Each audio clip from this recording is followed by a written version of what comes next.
ہم ان کے بارے میں کسی بھی طرح کا غلیظ اور مکروہ چہرہ نہیں رکھتے۔ دنیا کے اندر سب سے پاک دامن عورتیں ہیں ہی وہ نبی کی بیویاں، نبی کی بیٹیاں، صحابہ اکرام رضوان اللہ علیہم اجمعین کی بیویاں۔ اللہ نے ان پاک باز خواتین کو حکم دیا تھا، کہا نبی یا ایھا النبی قل لازواجک وبناتک ونساء المؤمنین یدنین علیہن من جلابیبہن۔ اللہ تبارک و تعالیٰ نے کہا نبی اپنی بیویوں کو، اپنی بیٹیوں کو اور ان مسلم خواتین کو حکم دو اپنے جسموں کو پردے کے اندر ڈھانپ کے رکھیں۔ یہ اسلام کا حکم ہے۔ ہمارے مولویوں نے بڑی چھلانگ ماری، انہوں نے کہا جی ٹھیک ہے پردہ تو ہے لیکن چہرے کا پردہ نہیں ہے۔ وہ بندے کو اللہ نے عقل بھی تو دی ہے نا۔ ہم اپنی عقل سے ہی سوچ لیں کہ جب یہ عشق مشوقیوں کے چکر چلتے ہیں ہمارے معاشروں کے اندر، اور نوجوان مرد ہو، نوجوان عورت ہو، وہ اپنی حیا کو، شرم کو، ہر چیز کو پسے پشت پھینک کے جب اس طرح کے چکر ملاتے ہیں تو کس چیز کو دیکھ کے ان کے اندر ابھار اور خواہشات پیدا ہوتی ہیں؟ چہرہ ہی تو دیکھا جاتا ہے۔ پورے جسم کے اندر محور و مرکز چہرہ ہی تو ہوتا ہے۔ یہ شرعی پردہ ہے، شرعی پردہ، اور چہرہ ننگا ہے۔ میں ایک دلیل آپ کے سامنے رکھتا ہوں۔ ہم رشتہ دیکھنے جاتے ہیں نا، منگنیاں کرنے جاتے ہیں، جس منڈے دا بیاہ ہے وہ گھر بیٹھا ہے، سارا وہ ٹبر جس سے اس لڑکی نے پردہ کرنا ہے وہ سارے جا کے کیا دیکھتے ہیں؟ چہرہ۔ وہ سارے منہ دیکھنے جاتے ہیں۔ حضرت مغیرہ بن شعبہ رضی اللہ عنہ اللہ کے نبی علیہ السلام کے پاس آ کے کہتے ہیں اللہ کے رسول میں نے نا منگنی کر لی ہے، میری منگنی ہو گئی۔ تو اللہ کے نبی ان کو کیا کہتے ہیں؟ کہتے ہیں مغیرہ کیا تو نے اپنی منگیتر کو دیکھا ہے؟ بات کو سمجھنا۔ تو کہتے ہیں اللہ کے رسول میں نے تو نہیں دیکھا۔ آپ نے فرمایا تو جا ان کے گھر، اپنی منگیتر کا چہرہ دیکھ، فَإِنَّهُ أَحْرَىٰ أَن يُعْدَمَ بَيْنَكُمَا، یہ اس چیز کے زیادہ لائق ہے کہ تو اس کا چہرہ دیکھ لے گا، وہ تیرا چہرہ دیکھ لے گی، تو دلی طور پہ تم آپس میں ایک دوسرے کے ساتھ متفق ہو جاؤ گے، موافقت اختیار کر لو گے۔ اگر چہرے کا پردہ نہ ہوتا تو نبی علیہ السلام کو کیا ضرورت تھی مغیرہ بن شعبہ کو حکم دینے کی کہ جاؤ اور جا کے دیکھ کے آؤ؟ اور اللہ معاف کرے مغیرہ بن شعبہ نے جا کے کیا دیکھنا تھا؟ چہرہ ہی تو دیکھنا تھا۔ لیکن ان ساری حدیثوں کو ہم پسے پشت پھینک کے شیطان کے اللہ کار بن کے ہم بڑے آرام سے کہہ دیتے ہیں جی چہرے دا تے پردہ ہی کوئی نہیں۔ اللہ تعالیٰ ہمیں اپنی اصلاح کی توفیق دے۔ عورت کے اوپر سب سے پہلی ذمہ داری کہ تو نے با پردہ رہنا ہے، تو نے اپنے جسم کو ڈھانپنا ہے، اپنے چہرے کو ڈھانپنا ہے۔ تم اسلام کی مائیں ہو، اسلام کی۔ اپنے آپ کو صرف ایک گھر کی خاتون نہ سمجھ، تیری وجہ سے، تیرے کردار سے، تیرے چال چلن سے اسلام کی عزت میں اضافہ ہوگا، اور اگر تو اپنا کردار غلط رکھے گی اسلام بدنام ہوگا، محمد الرسول اللہ بدنام ہوگا صلی اللہ علیہ وسلم۔ اور اپنے آپ کو ہمیشہ کفر کے سامنے مضبوط کرنے کے لیے تیار کرو۔ کافر یہ چاہتے ہیں کہ مسلمانوں کی عورتیں ننگی ہو جائیں، ان کے جسموں پہ لباس نہ رہے، اور آج وہ حال ہے۔ ہماری چھوٹی چھوٹی بچیاں ہم 6-6 7-7 ہزار کے گجرانوالہ سے، سیٹلائٹ ٹاؤنوں سے، ماڈل ٹاؤنوں سے، لاہور میں جا کے، اسلام آباد کے بڑے بڑے شاپنگ مالز میں جا کے ہم جو کپڑے خرید کے لاتے ہیں، ہمارے بچے وہ کپڑے پہن کے بھی ننگے ہی ہوتے ہیں۔ چھوٹی چھوٹی بچیوں کے لباس ہے، کتنے کا سوٹ ہے جی؟ 7,000 کا، 8,000 کا، اور بازو ننگے، گلا ننگا، ٹائٹس پہنے ہوئے۔ یہ عورتیں، ان کو سوچنا چاہیے کہ کفر تہذیبی اعتبار سے، کلچر کے اعتبار سے بھی ہمارے ساتھ جنگ لڑ رہا ہے، وہ ہماری عورتوں کو ننگا کرنا چاہتا ہے، ہماری بچوں کے سینوں کے اندر سے جو حیا ہے، غیرت ہے، اس کو ختم کرنا چاہتا ہے، اور جس طرح کہ وہ خود جانوروں جیسی زندگی گزارتے ہیں، وہ ہمارے مسلمانوں کی عورتوں کو بھی جانوروں جیسی زندگی گزارنے پر مجبور کرنا چاہتے ہیں۔ با پردہ ہونا تیرے لیے ضروری ہے۔ اللہ کے نبی نے کہا پردہ کرنا ہے تو دیور سے بھی پردہ کرنا ہے۔ صحابی نے پوچھا، انصاری صحابی تھا، اس کے ذہن میں یہ سوال آیا نا، جیسے ہم بھی آج سوچتے ہیں کہ یار ساڈا کٹھا ہی گھر ہے، ہم ایک گھر میں ہی سارے رہتے ہیں، کبھی دیور آ رہا ہے، کبھی جیٹھ آ رہا ہے، کبھی کوئی آ رہا ہے، تو پردہ رکھنا بڑا مشکل ہے، کیا کیا جائے؟ اس صحابی نے بھی یہ سوال کر لیا، کہتا ہے اللہ کے نبی آپ پردے کا تو حکم دے رہے ہیں، لیکن دیور کے بارے میں آپ کی کیا رائے ہے؟ جیٹھ کے بارے میں آپ کا کیا حکم ہے؟ نبی اکرم صلی اللہ علیہ وسلم کے الفاظ پہ غور کرنا، نمازیوں، حاجیوں، پرہیزگاروں، تاجروں، حلال کمائی کھانے کا دعویٰ کرنے والوں، خود کو دعوت و جہاد کے منہج پہ چلانے والوں، محمد الرسول اللہ کا فرمان، کہا الحم الموت، الحم الموت، کہا دیور تو عورت کے لیے موت ہے، موت، کہ اس نے تو ہر ٹائم گھر میں رہنا ہے، چکر لگانے ہیں، پھرنا ٹرنا ہے، کبھی اندر کبھی باہر، کہا یہ تو موت ہے۔ دوسروں سے جب بچنا ہے، ان سے بالاولیٰ بچنا ہے۔ لیکن ہم نے تقسیمیں بنائی ہوئی ہیں، ایک خالی پردہ ہے اور ایک شرعی پردہ ہے۔ خالی پردے کا مطلب یہ ہے کہ جڑے گھر دے افراد نے نا، جیٹھ نے، دیور نے، انہاں تو خیر سال ہے، کیونکہ یہ آنے جانے والے ہیں تو ہم سے اتنی مشقت نہیں ہوتی۔ اور شرعی پردہ یہ ہے کہ پھر سب سے پردہ کیا جائے۔ عزیز بھائیو، یہ پردے کی تقسیمیں اللہ نے کوئی نہیں لگائیں، جب حکم اللہ نے دے دیا تو وہ شرعی حکم ہی ہے، کرنا ہے تو پھر سب سے کرو، پردے کو مذاق نہ بناؤ۔ تو ایک عورت کے اوپر معاشرے کی اصلاح کے حوالے سے سب سے پہلی جو چیز آتی ہے وہ یہ ہے کہ وہ خود کو با پردہ بنائے۔ یہ کام کر کے دیکھیں، آپ اپنی عورتوں کو حکم دیں، ان کے لیے یہ لازم قرار دیں کہ تو نے گھر میں رہنا ہے تو پردہ کرنا ہے، فحاشیاں ختم، برائیاں ختم، گندے خیالات ختم۔ اور گھروں کے اندر جو چھوٹی چھوٹی باتوں پہ لڑائیاں ہوتی ہیں نا، کبھی دیور اٹھ کے بولتا ہے، کبھی جیٹ اٹھ کے بولتا ہے، مینوں روٹی چاہیے نہیں ملی تو مینوں کپڑے استری ہو کے نہیں ملے، یہ ساری چیزیں ہی اللہ تبارک و تعالیٰ کے اس ایک حکم پر عمل کرنے کی وجہ سے ختم ہو جائیں گی۔ دوسری چیز جو عورت کے اوپر لازم ہے، زیب و زینت۔ عورتوں کو یہ عادت ہوتی ہے کہ وہ خوبصورت بننے کے لیے، خوبصورت دکھنے کے لیے طرح طرح کے پروسیس سے اپنے آپ کو گزارتی ہے۔ کوئی بیوٹی پارلر جا رہی ہے، کوئی بالوں کا کوئی ڈیزائن بنوا رہی ہے، کوئی پلکنگ کرا رہی ہے، کوئی تھریڈنگ کرا رہی ہے، کسی کو سکن پالش کی ضرورت ہے، کسی کو کسی چیز کی ضرورت ہے۔ نبی اکرم صلی اللہ علیہ وسلم نے، اسلام ہمیں خوبصورتیاں اختیار کرنے سے نہیں روکتا، لیکن جن چیزوں سے اسلام نے منع کیا ہے ان سے ہم نے باز آنا ہے، یہ ہمارے ایمان کا تقاضا ہے۔ اللہ کے نبی نے فرمایا 4 قسم کی عورتیں، کہا وہ عورت جو مصنوعی بال لگواتی ہے، مصنوعی بال لگانے والی اور لگوانے والی، کہا اس کے اوپر اللہ تعالیٰ کی لعنت ہے۔ دوسری وہ عورت، زمانہ جاہلیت میں نا یہ رواج چلتا تھا، آج کل بھی چلتا ہے، سوئی لے کے نا جسم کے کسی ایسے حصے پر جو دکھنے میں بڑا خوبصورت لگتا ہے، عورتیں سوئی لے کر وہاں سے اپنا جو ماس ہوتا تھا اس کو کریدتی تھیں، جب وہ چھوٹا سا زخم ہو جاتا پھر اس کے اندر سرما ڈال کے نا اور اس کو اوپر سے اس طرح بند کر دیا کرتی تھی۔ وہ 2-3 دن وہ زخم رہتا، بعد میں وہ ٹھیک ہو جاتا۔ سفید جسم ہے اور سفید جسم کے اوپر وہ مصنوعی تل ہے، تل، یہ کیا ہے؟ حسن کے لیے، خوبصورت دکھنے کے لیے مصنوعی تل بنوانا، اور آج جدید دور کے اندر ٹیٹو بنوانا۔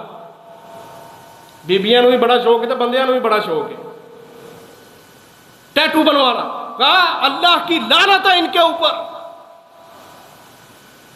اور تیسرا پلکنگ کروانا، والمتنمصات، حدیث کے لفظ ہے، پلکنگ کروانا، آبرو بنانا خوبصورت دکھنے کے لیے۔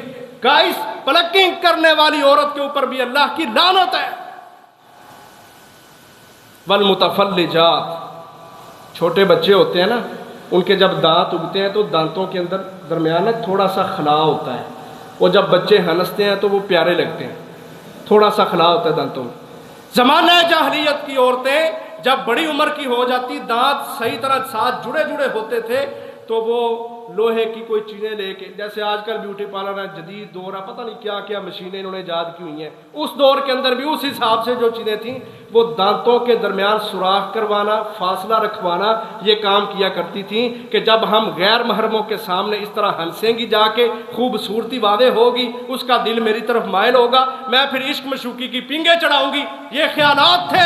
اللہ کے نبی نے فرمایا دانتوں کے درمیان خلا رکھوانے والی عورت، اس پر بھی اللہ کی لعنت ہے۔ زیب و زینت اختیار کرو، اپنے خاوند کے لیے کرو، لیکن ان 4 چیزوں سے خاص طور پر بچ جاؤ۔ خرچے ہی ہیں نا اضافی، آج گھروں میں خرچوں کے بھی رولے ہیں، تو یہ اضافی خرچے ہیں، اضافی بوجھ ہے جو ہم نے اپنے اوپر ڈالے ہوئے۔ پھر تیسرا جو حکم ہے عورتوں کے لیے کہ اپنے گھروں کے اندر بیٹھو، اپنے گھروں کے اندر، باہر نہیں نکلنا تم نے، خاصی مجبوری ہے تو مکمل با پردہ ہو کے باہر جا سکتی ہو، فضول باہر نہیں پھرنا۔ کئی عورتوں کو عادت ہوتی ہے، یا اب عید کے دن آ رہے ہیں نا قریب، 16واں روزہ ہے آج، تے اونا بازار دے وچ رش بندیاں دا نہیں جنہ جنانیاں دا، شوق ہے۔ اور مردوں کی غیرت کو بھی سلام ہے، کہتے ہیں اسی تے جا کے سوٹ نہیں لے آ سکتے، میں تے اپنے پیسے اپنی بیوی نو دے دینا، وہی جا کے میرے واسطے شاپنگ کر لیا، سوٹ بھی اس نے خریدنا ہے، جوتے بھی اس نے خریدنے ہیں، پرفیوم بھی اسی نے خریدنا ہے، سب کچھ اسی نے خریدنا ہے۔ اللہ کے نبی فرماتے ہیں جب فتنوں کے دور ہو نا، فتنوں کے دور، تو پھر عورت کے لیے اور مرد دونوں کے لیے اللہ کے نبی نے نسخہ بتایا، کہا سلامت الرجل من الفتنۃ ان یلزم بیتہ، فتنوں سے اگر سلامتی چاہتے ہو تو اپنے گھروں کے اندر رہا کرو۔ والزموا اجواف البیوت، کہا اپنے گھروں کے صحن کو، اور گھر کے اندر جو سب سے اینڈ والا کمرہ ہے نا، والزموا، اس کمرے کو لازم پکڑو، وہاں پہ رہا کرو۔ باہر نکل کے تمہیں دانشور بننے کی ضرورت نہیں۔ مجھ سے پوچھو میں کیا دے واسطے ہیں، مینوں پوچھو فلانی پارٹی دے بارے میں، مینوں پوچھو فلانے کام دے بارے میں، مجھ سے پوچھو، یہ جتنی چیزیں ہیں جب بندہ فتنوں کے دور میں حصہ بنتا ہے ان کا، پھر وہ اس کے چہرے پہ مایوسیاں اور نافرمانیاں، یہ سارا کچھ آ جاتا ہے، وہ عبادتوں سے غافل ہو جاتا ہے، فتنوں کا حصہ بن جاتا ہے۔ یہ بہت بڑی چیز اللہ کے نبی نے ہمیں بتائی، کہا فتنوں سے محفوظ رہنا، اپنے گھروں کے اندر ٹھہرے رہو۔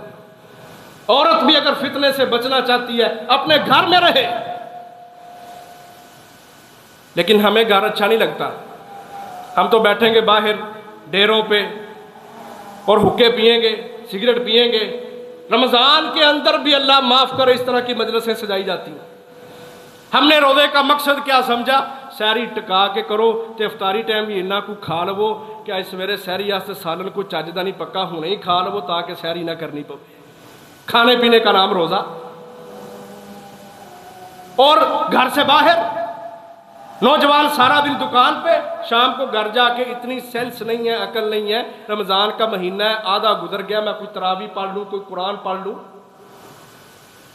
میں کسی سے سوال نہیں کرتا، لیکن ہم اپنے گرے بانوں میں جھانک کے دیکھیں ہم نے کتنا قرآن پڑھا رمضان میں، 15 روزے تو گزر گئے ہیں۔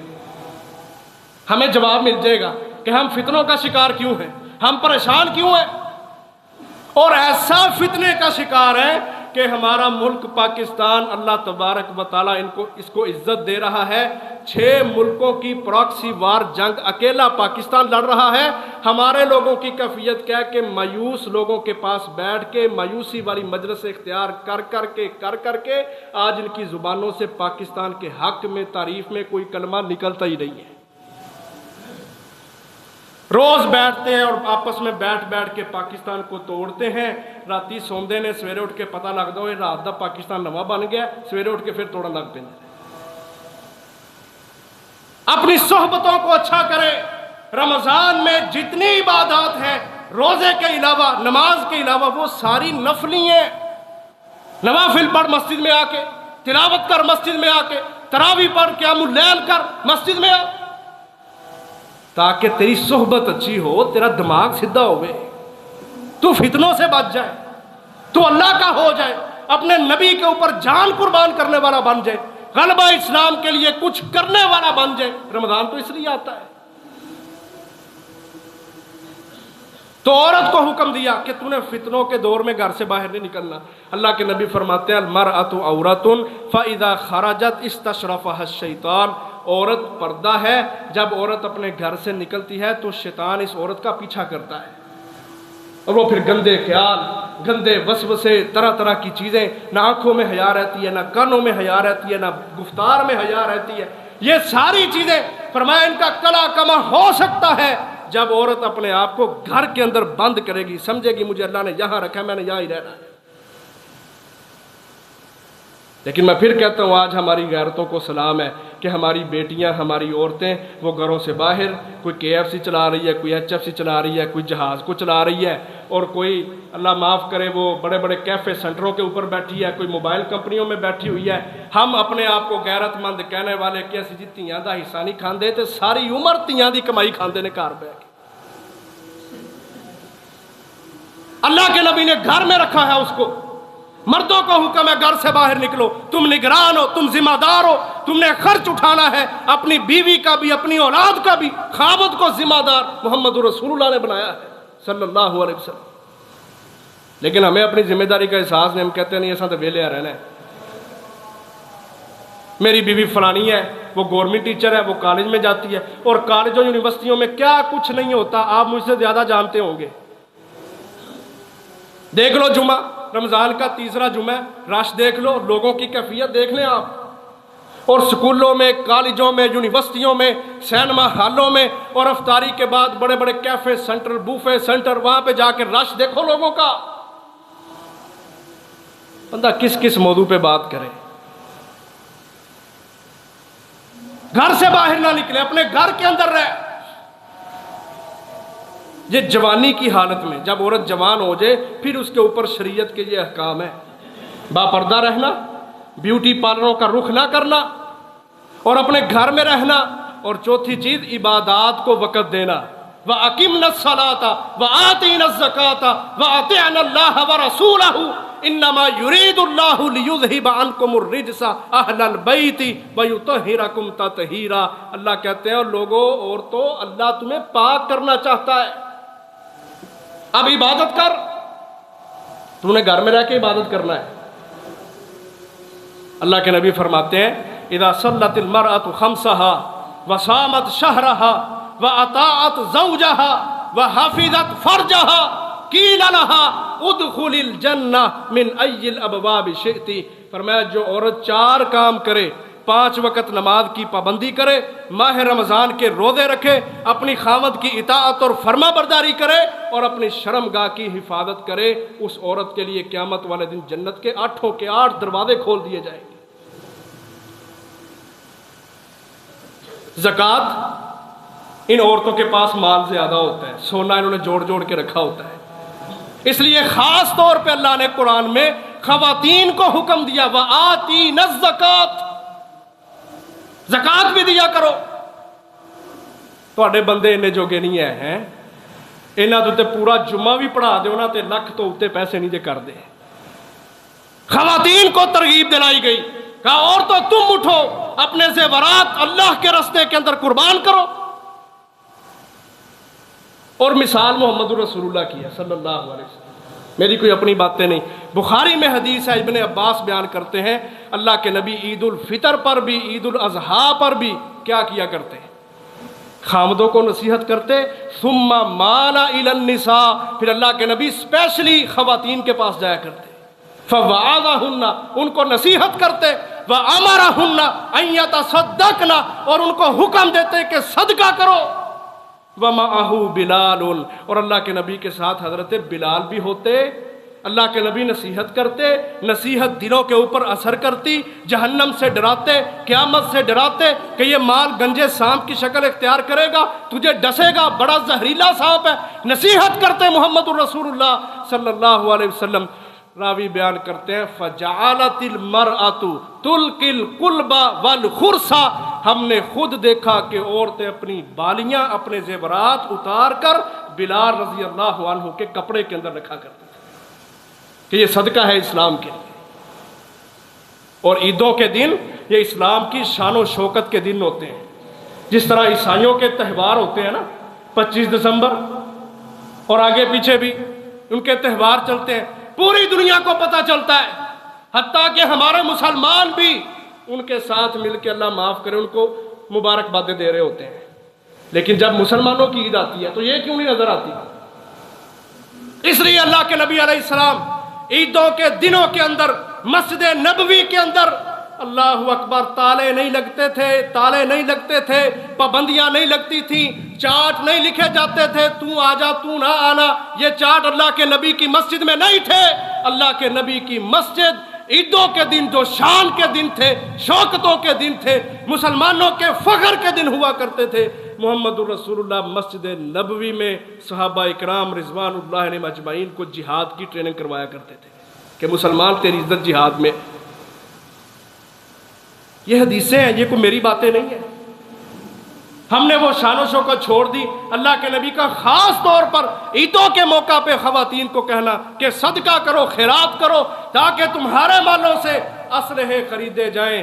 اعدوا لهم ما استطعتم من قوہ کے اوپر عمل کیا جائے اور دنیا کفر کے اوپر دھاک بٹھا دی جائے کہ جو لشکر محمدی ہوتا ہے نا وہ کبھی مغلوب نہیں ہوتا، وہ ہمیشہ غالب رہتا ہے۔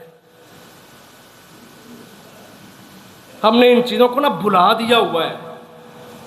ایک ہوتا ہے بندے جان کے کر دینا، ایک ہوتا ہے بھلا دیا ہے، یعنی وہ سبق پڑھا ہی نہیں، کبھی دیکھا ہی نہیں، کبھی سنا ہی نہیں، کبھی ہمت ہی پیدا نہیں ہوئی کہ ہم اپنی مسجدوں کے اندر یہ ماحول بنائیں۔ ہم تو غصے کرتے ہیں جو جہاد کے لیے ہمارے پاس آ جائے، فنڈ کے لیے آ جائے، غزہ کے لیے آ جائے، اتنی اتنی لمبی زبانیں، اتنے اتنے منہ، نہیں دیکھتے ہم کہ ہم بات کس کو کر رہے ہیں۔ وہ اپنی ذات کے لیے تو اسے مانگ رہا ہے، اس نے اپنے گھر لے کے جانا سارا کچھ، اللہ کے لیے تو اسے اللہ کے نام پہ مانگ رہا ہے، اللہ کے نام پہ۔ تو آگے سے باتیں کرتا ہے، زبان چلاتا ہے، تو یاد رکھ ایک دن اللہ نے رکھا ہوا ہے، اس دن سب سے اللہ تعالیٰ نے پوچھنا ہے، سارے کردار اس دن کھل جائیں گے، سب کی نیتیں اس دن واضح ہو جائیں گی، سارے دیکھیں گے میدان حشر کے اندر یہ اپنے آپ کو بڑا چودھری سمجھنے والا آج اللہ کے سامنے ذلیل ہو رہا ہے۔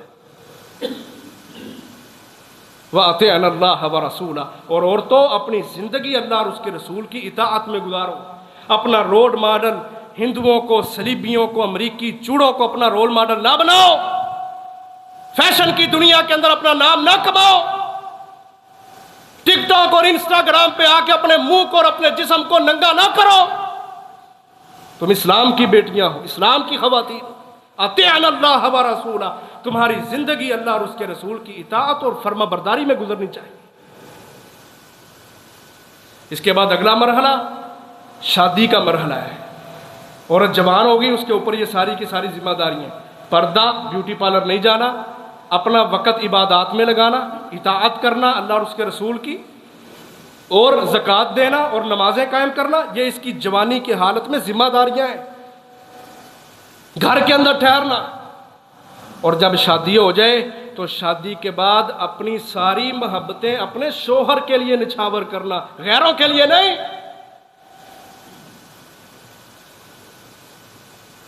اپنے خاوند کی فرما بردار بننا، اس کی اطاعت کرنا، اس کی فرما برداری کرنا۔ نبی اکرم صلی اللہ علیہ وسلم نے کہا تھا کہ بہترین عورت بیوی وہ ہوتی ہے اذا نظر الیہا سرتہ، کہ جب اس کا خامد اس کو دیکھے وہ اس کیفیت میں ہو، ایسا اچھے سے استقبال کرے کہ خامد خوش ہو جائے۔ یہاں خامد گھر آتے ہیں تو بی بی نے پہلے ہی سر تے پگ بلی ہوندی، میرے سر میں درد ہے، میری وکھی اچ پیڑ ہے، میرے میدے درد ہے، میری ٹانگاں درد ہے۔ یہ سارے ماحول خواتین کو سوچنا چاہیے۔ اللہ کے نبی کہتے ہیں بہترین خزانہ، بہترین سرمایہ، دنیا کی بہترین عورت وہ ہے کہ جب اس کا خامد اس کو دیکھے وہ اس کیفیت، اس احساس میں ایسے سج سنور کے بیٹھی ہو کہ خامد خوش ہو جائے۔ خامد حکم دے تو فوراً اطاعت کرے، خامد گھر میں نہیں ہے، اس کی اولاد کی، اس کے مال کی حفاظت کرے، یہ ذمہ داری ہے عورت کی۔ ایک حدیث میں اللہ کے نبی فرماتے ہیں صحابہ کو، کیا میرے صحابہ کیا میں تجھے جنتی عورت کے بارے میں نہ بتاؤں؟ صحابہ نے کہا اللہ کے نبی کیوں نہیں؟ کہا جنتی عورت وہ ہے، ذرا غور سے سننا، آج تسی بڑے خوش ہونا ہے تو تمہیں گھر جا کے بھی سنانی ہے، غور سے سننا۔ کہا جنتی عورت کون ہے؟ صحابہ نے کہا بتائیں۔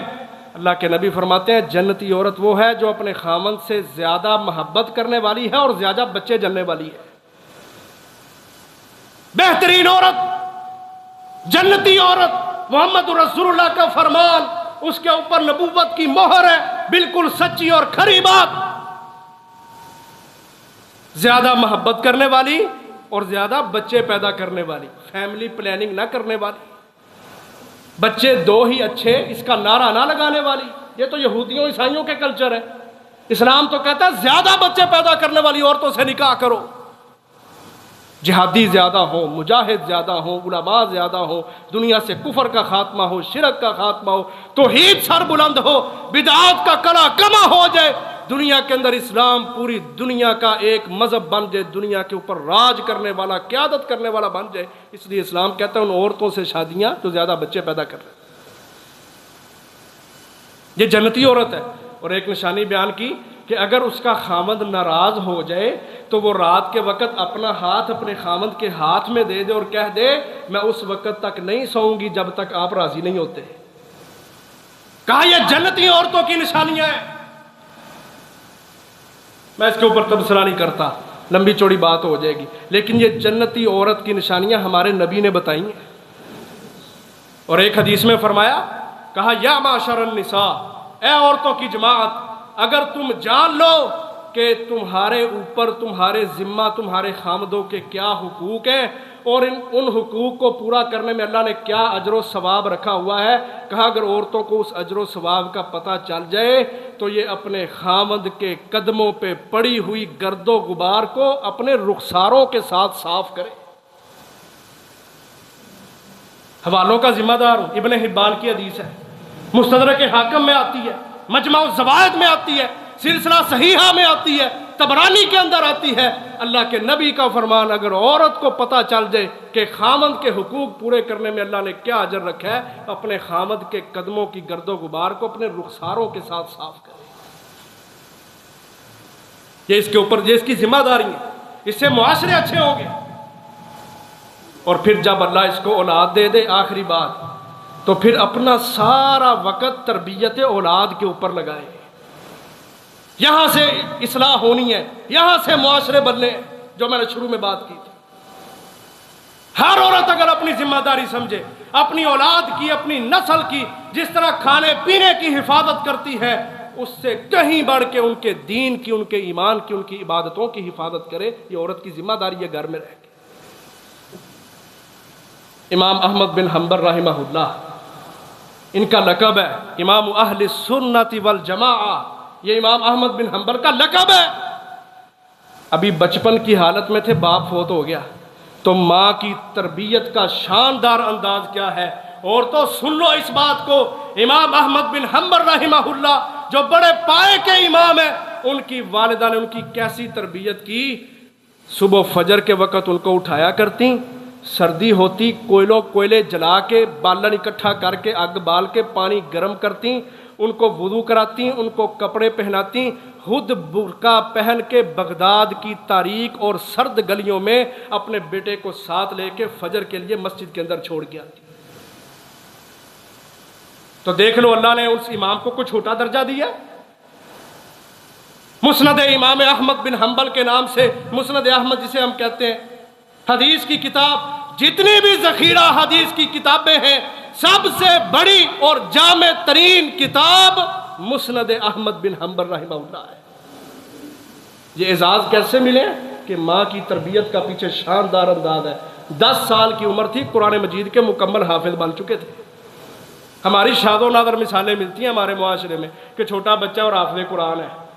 10 سال کے احمد بن حنبل 1,00,000 حدیث زبانی یاد کرنے والے، 10 سال کی عمر ہے، 1,00,000 حدیث بھی یاد ہے اور قرآن مجید کے پورے 30 پارے زبانی یاد ہے۔ عورتوں کو اس طرح کا کردار بنانا چاہیے۔ معاشرے کی اصلاح اس انداز سے کرنی چاہیے، اپنے بچوں کی دین پر تربیت، قرآن پر تربیت، توحید پر تربیت، دنیا کفر کے سامنے سیسا پلائی دیوار بنانے کے لیے خرچ کرنے کی سوچ، اور جہاد فی سبیل اللہ پہ تربیت۔ حضرت خنسہ رضی اللہ عنہ، حضرت عمر کا دور ہے، جنگ قادسیہ ہو رہی ہے، جنگ قادسیہ حضرت عمر کا دور، حضرت خنسہ رضی اللہ عنہ کے 4 بیٹے ہیں جوان، صرف 4 بیٹے، خامند بھی فوت ہو چکا ہے اور کوئی رشتہ دار بھی کوئی نہیں، 4 کڑیل جوان بیٹے۔ جنگ شروع ہونے سے پہلے ان بیٹوں کو اپنے سامنے کھڑا کر کے کہتی ہیں، میرے بیٹو، میں نے تمہیں پیدا کرتے ہوئے کوئی حرام کام نہیں کیا، تم حلال کا نطفہ ہو، میں نے نہ اپنے شوہر کو بدنام کروایا، نہ اپنے خاندان کو بدنام کروایا ہے، نہ ہی تمہارے ماموں اور خالاؤں کو بدنام کروایا ہے، میں نے اللہ کے نام پہ قرآن و سنت پر تمہاری تربیت کی ہے، جہاد کے لیے تیار کیا ہے۔ آج قادسیہ کا میدان سرگرم ہے، تم 4 نے میدان میں جانا ہے، واپس مڑ کے کوئی بھی نہ آئے۔ یہ ہیں ایمان افروز واقعات۔ آج کی عورتوں میں ممی ڈیڈی برگر کھانے والی، شوارمے کے اندر رچ بس جانے والی عورتیں، کردار ہے صحابیات کے رضوان اللہ علیہم اجمعین۔ اللہ کا کرنا دیکھو، میدان قادسیہ میں 4 بیٹے کود پڑے، اللہ تبارک و تعالیٰ نے 4 کو شہادت دے دی، واپس منتظر رستے کے اندر کھڑی ہیں، کب مجاہدوں کا قافلہ کوئی ایک بندہ سب سے پہلے میرے سامنے آئے اور مجھے آ کے خبر دے۔ آنے والا آ کے خبر دیتا ہے، اللہ نے تیرے 4 بیٹوں کو میدان کارزار میں شہادت کے لیے قبول کر لیا ہے۔ کتابوں میں لکھا ہوا ہے، چہرے پہ غم نہیں، چہرے پہ خوشی ہے، اور اتنی خوشی ہے کہ خوشی کے عالم میں اپنے رب کو سجدہ کر دیا کہ اللہ یہ تیری ہی امانتیں ہیں، ویسے بھی تو انہوں نے مرنا تھا نا، لیکن تیرے رستے کے اندر قربان ہو گیا، میں اس چیز پہ خوش ہوں، سجدہ شکر بجا رہا ہے۔ کل 17 روزہ ہے نا، 17ویں روزے جنگ بدر ہوئی تھی۔ جنگ بدر کے یہ ایک واقعہ سن لو۔ معوذ اور معاذ چھوٹے چھوٹے بچے تھے، ان بچوں کو کس نے بتایا تھا کہ ابو جہل دشمن ہے؟ کس نے بتایا تھا ان کو؟ آج ہماری مائیں اپنے بچوں کو یہ بتانے کے لیے تیار نہیں، امریکہ کا، اسرائیل کا، یہودیوں، صلیبیوں، ہندوؤں کا مکروہ چہرہ بتانے کے لیے تیار نہیں۔ ابھی تو انہوں نے نال بہ کے روٹیاں کھانا لے، ہمیں تو وہ عزیز ہے، ہمیں تو ان کی ایک ایک چیز پسند ہے، کیسے ہم اپنے بچوں کو بتائیں؟ اور ہمارا کیا حال ہے یہ بھی دیکھ لیں، ہم بھی تو موبائلوں میں ہر ٹائم گھومے رہتے ہیں نا۔ پہلے جو ہم سے جو بڑے تھے نا، وہ اپنے بچوں کو اپنے بڑوں کی باتیں سناتے تھے کہ تہاڈا دادا تہجد گزار سی، تہاڈا باپ قرآن بڑا پڑھدا سی، تہاڈی دادی بھی تہجد گزار سی، یہ سب کچھ بتاتے تھے۔ اور آج ہم موبائلوں کے اندر رہنے والے، اور آنے والی نسلوں کے بزرگ کون لوگ ہیں؟ کیا خیال ہے؟ آنے والی جو نسل ہے ان کے بزرگ کون ہیں؟ ہم ہی ہیں نا۔ ہماری نسلیں، ہمارے بچے اپنے بچوں کو آگے کیا بتائیں گے کہ میرے دادا جی بڑے ودیا ٹک ٹاکر سن ہیں، بڑا اچھا یوٹیوب تے انہاں دا چینل سی، بڑے پیسے کماندے ہیں، لکھاں کماندے سن، کروڑاں کماندے ہوندے سن، ساڈی والدہ ساڈی دادی انج دی سی، یہ بتائیں گے؟ شرمندگی نہیں، چہرے پہ کالک نہیں۔ اپنی نسلوں کی اصلاح کے لیے آج اپنی اصلاح کریں، اپنی نسلوں کی تربیت کے لیے، ان کو جنتوں کا راہی بنانے کے لیے خواتین آج اپنی اصلاح کریں، آج قرآن کے ساتھ جڑ جائیں، دین کے ساتھ جڑ جائیں۔ معاشرے کی اصلاح کے اندر سب سے مین کردار خواتین کا ہوتا ہے۔ تو معوذ اور معاذ کو ابو جہل دشمن ہے ان کی ماں نے بتایا تھا، اور وہ شیروں کی طرح جا جپٹے تھے، اور ابو جہل کو فرعون ہذہ الامہ کو زمین پر پٹک دیا تھا، مار دیا تھا اس کو، اور دنیا کو بتا دیا تھا کہ جب مائیں خواتین اسلام سے رہنمائی لینے والی ہوتی ہیں تو اللہ تبارک و تعالیٰ ان کی کوکھ سے معوذ اور معاذ کو پیدا کرتا ہے، اور وہ ہزاروں کے لشکروں کے اندر محمدی قوت بن کے اٹھتے ہیں، دین کا غلبہ ہوتا ہے، 70 مر جاتے ہیں، 70 قیدی بن جاتے ہیں۔ آج بھی عزیز بھائیو یہی پروسیس ہے۔ اللہ تعالیٰ سے دعا ہے اللہ تعالیٰ ہماری خواتین کو خاص طور پر اور ہم سب کو عمومی طور پر زیادہ سے زیادہ دین کے ساتھ جڑ جانے کی توفیق عطا فرمائے۔ اپنے سارے کے سارے پلان اور پروگرام وہ تربیت کے حوالے سے ہو، وہ شادی بیاہ کے حوالے سے ہو، خوشی غمی ہو، کوئی بھی ہو، اس کو قرآن و سنت سے حل کرنے کی توفیق عطا فرمائے۔ وآخر دعوایا ان الحمد للہ رب العالمین۔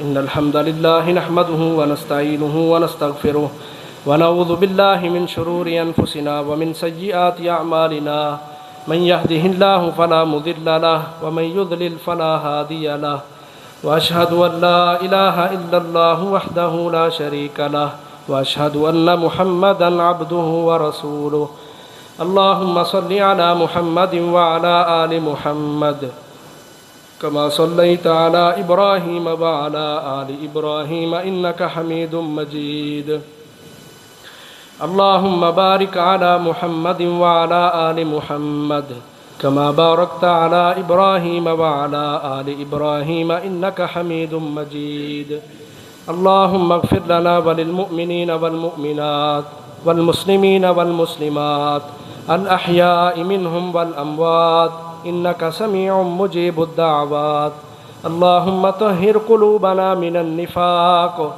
وأعمالنا من الرياء وألسنتنا من الكذب وأعيننا من الخيانة فإنك تعلم خائنة الأعين وما تخفي الصدور يا قاضي الحاجات اقض حاجاتنا وحاجات المسلمين يا شافي الأمراض اشفنا واشف مرضانا ومرضى المسلمين ربنا آتنا خير الدنيا وخير الآخرة واصرف عنا شر الدنيا وشر الآخرة سبحانك اللهم وبحمدك أشهد أن لا إله إلا أنت أستغفرك وأتوب إليك